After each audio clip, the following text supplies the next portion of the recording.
John Fetterman has held a unique role in the Democratic Party, winning a pivotal Senate seat in the purple state of Pennsylvania in 2022, despite suffering a stroke that impacted his speech. The following year, he checked himself into Walter Reed Hospital for 6 weeks as he battled clinical depression. Now he's defined himself in a different way, an outspoken critic of his party, particularly its left flank. Now, moments after Charlie Kirk was shot and right before we learned he had died, I sat down with Fetterman to discuss the issues dividing his party as it charts its way forward.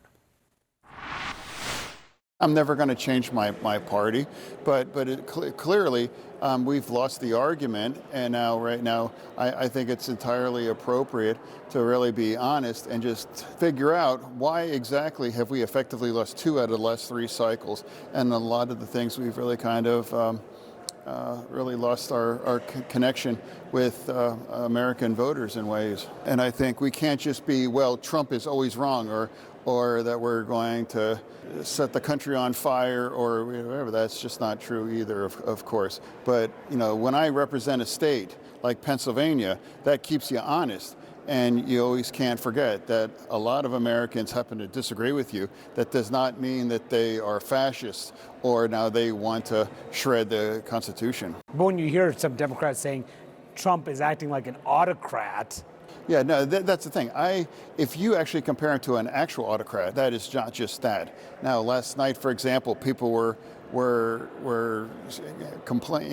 They were protesting about, oh, that's the Hitler thing. You just don't ever compare anyone to Hitler and those kinds of extreme things. And now look what happened to Charlie Kirk. I mean, you know, the man was shot. Now we have to turn the temperature down.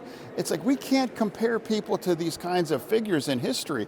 And this is not an autocrat. This is a product of a democratic election. So you don't think that Trump is at all shattering any of the norms of democracy in any way? I'm saying he's definitely different, but that's what America voted for. Again, I don't agree with many of these things, but that does not make him an autocrat. But one of the things that I hear from Democrats a lot saying a reason why voters may not like Democrats is because they don't fight hard enough. Democrats should be fighting harder. What do you say to folks who say that? What exactly is fighting?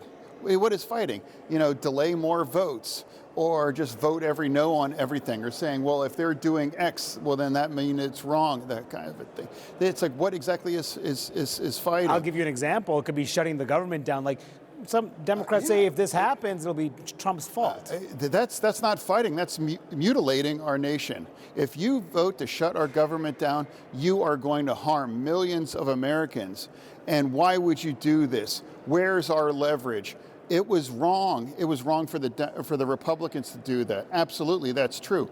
It was wrong for the Republicans to do that. It would just be wrong for us for those things. Bigger picture, has your party shifted or have you shifted ideologically?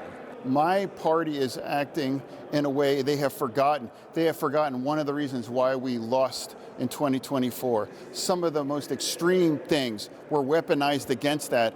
And now some people think now we have to double down on those things, or we must become more progressive or more extreme. That's absolutely not true. The 7 or 8 states that are going to determine who's going to be the next president, you know, we have to win in those states. And I understand what that takes. And a lot of these ideas that are now putting back and being reintroduced are not going to carry, you know, Pennsylvania. Speaking of which, you're talking about what's happening in New York. Zohran Mamdani, Democratic Socialist. He is the Democratic nominee. And polls do say that he is ahead by a significant margin in that race. I mean, is this where your party is headed, and is it a wake-up call to Democrats like yourself? I don't believe that. New York City is not reflective of our national political things. Certainly the states are going to determine who's going to be the next president. So I don't take any kinds of lessons or anything from that election. Trump is threatening to send the National Guard into a number of these blue cities, blue states. We're seeing Democratic mayors in Chicago and in Baltimore resist additional federal help. Is that a good idea to fight Trump on this? No, what I'll say is like I experienced that, it's like I live in Navy Yard. I would walk to work and I would see a lot of National Guard people. It honestly wasn't a big deal. They were friendly. They were standing around. And this wasn't like there was Russian army people. This was, it's our sons, our daughters, our fathers, our mothers kind of a thing. If you actually experience it on hand, on the ground, it's really not like it's not occupied city or anything. So for me, when I was a mayor, I was a small town mayor. I asked for help. I asked for help to confront gun violence and crime.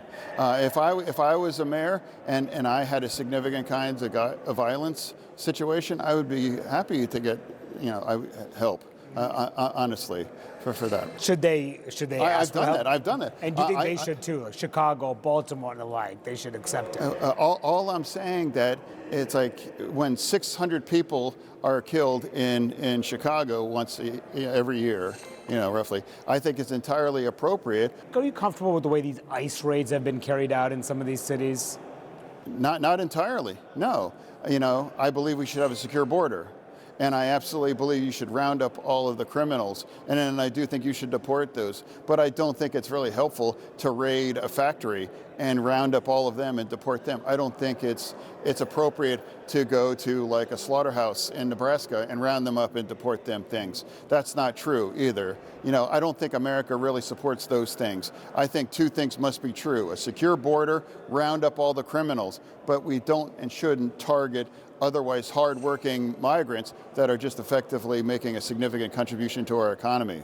I wonder politically, you talk about what happened and Democrats may not have learned the lessons from the last election. Do you have issues of crime? Like the border, for example, the border, those kind of thing. We are living in the backlash of a lot of the things and the mistake that we have made as a party.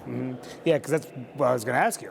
Are crime and immigration, are you worried that there will be liabilities for Democrats in the midterms next year? If you are willing to sink, like if 600 homicides a year are okay, or we don't need help. If I was mayor, I'd be like, absolutely, I'd be grateful for help. Just because if Trump is calling for something X, Y, and Z, then that doesn't mean you have to necessarily oppose that. I think I was the only Democrat that supported striking the Iranian nuclear facilities too. I mean, that was entirely appropriate. I think that was the right thing to do. And I really believe that too. You think the party has not learned the lessons from last year? That's fair to say, right? It hasn't been a year. It hasn't been a year yet right now. And that's what I'd like to remind people. It's like a lot of those things really cost our election now. I don't think there has been an effective evaluation.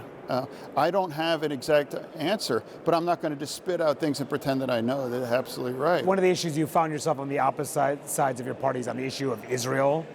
Are you comfortable with the way that Netanyahu is waging this war in Gaza right now, including these strikes in Qatar? I absolutely fully support continue to destroy Hamas for that. And now, of course, the situations in Gaza, it is difficult, but for some people, they choose to blame Israel for that. I blame Hamas, I blame Iran, and I blame that. So for me, that's what, and people aren't speaking the truth that Hamas could send the hostages home and disarm, and then that's the first opportunity that we can all move on, and the Palestinians could finally have an opportunity to live in peace, and they could start to rebuild their lives. Were you okay with the strike that they just had in Doha against the Hamas leadership, the Israel? Were you okay with that?